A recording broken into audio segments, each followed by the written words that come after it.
Les filles, parfois, vous vous faites draguer par des mecs sortis de nulle part. Pourquoi font-ils ça? Je vous propose d'étudier scientifiquement un dragueur type gros lourd. Évidemment, un tel type de dragueur prend beaucoup de râteaux. Notre hypothèse, c'est qu'il prend 97% de râteaux, ce qui signifie tout de même qu'il récupère 3% des numéros. On suppose également, deuxième hypothèse, qu'il est sans état d'âme, c'est-à-dire qu'une fois qu'il a un numéro, il continue à accoster des filles. On suppose qu'il en accoste 12 par jour. Avec ces hypothèses, on va se demander pour une journée quelle est la probabilité d'avoir tous les numéros, aucun numéro, un numéro ou deux, également au moins un numéro, puis ensuite, dans un deuxième temps, on se demandera le nombre de numéros qu'il peut espérer obtenir en une semaine, un mois et un an. On a noté les informations clés, 12 tentatives par jour, 3% de chance de décrocher un numéro. Pour rédiger, prenez l'habitude de préciser la variable étudiée. Ici, c'est le nombre de numéros récupérés. Avoir 12 numéros, ça va donc être P de X égale 12. La première fille accostée, il y a 3% de chance de récupérer son numéro, donc 0,03. Pour la suivante, 0,03. On multiplie les probabilités et donc pour 12 filles, on aura 0,03 puissance 12. Si on fait l'application numérique, on s'aperçoit qu'on a une probabilité quasiment nulle. Avoir aucun numéro, ça correspond à P de X égale 0. Si on a 3% de chance d'avoir un numéro, on a 97% de chance d'avoir l'événement contraire, de prendre un râteau. 12 râteaux, ça va donc être 0,97 puissance 12, soit 69%.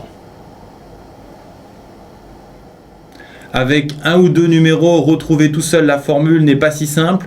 C'est plus facile de s'appuyer sur la formule de la loi binomiale, mais pour ça, il faut justifier son utilisation. On a une expérience à deux issues, le numéro est obtenu ou non.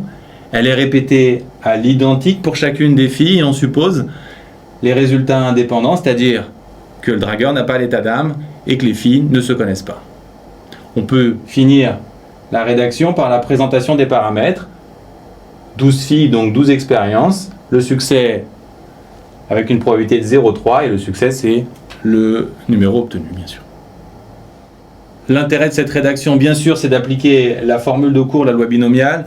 P de X égale 1, un numéro, un succès, ça veut dire 0,03 puissance 1. Si on a un succès, on a 11 échecs et on n'oublie pas que ce n'est pas forcément la première fille qui nous donne le numéro. Ça peut être n'importe laquelle, d'où la multiplication par 12.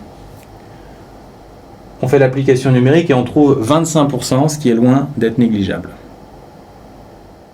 Deux numéros maintenant, P de X égale 2. Obtenir 2 succès, ça veut dire 10 échecs. Bien sûr, ce n'est pas forcément les deux premières filles qui vont donner leur numéro, d'où la combinaison. Ensuite, on fait l'application numérique et on trouve 4%. Peut-être la question la plus intéressante, quelle est la probabilité d'obtenir au moins un numéro? On se souvient, au moins 1, il faut penser à l'événement contraire. Le contraire de au moins 1, c'est aucun, c'est-à-dire 0. Donc on rédige comme ça, P de X supérieur à 1 est égal à 1, moins P de X égale 0.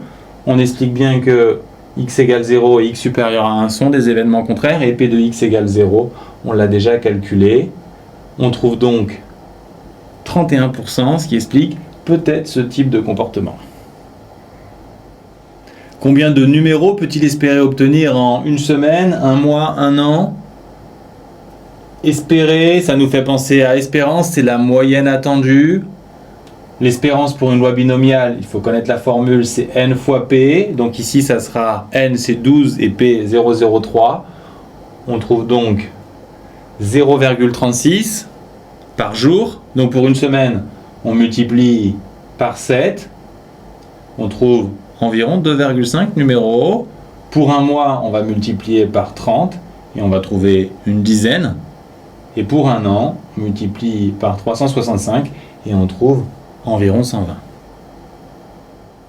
Finalement, pour les filles, on a la réponse à notre question de départ. Et pour les garçons, calmez-vous, 120, c'est juste le nombre de numéros obtenus.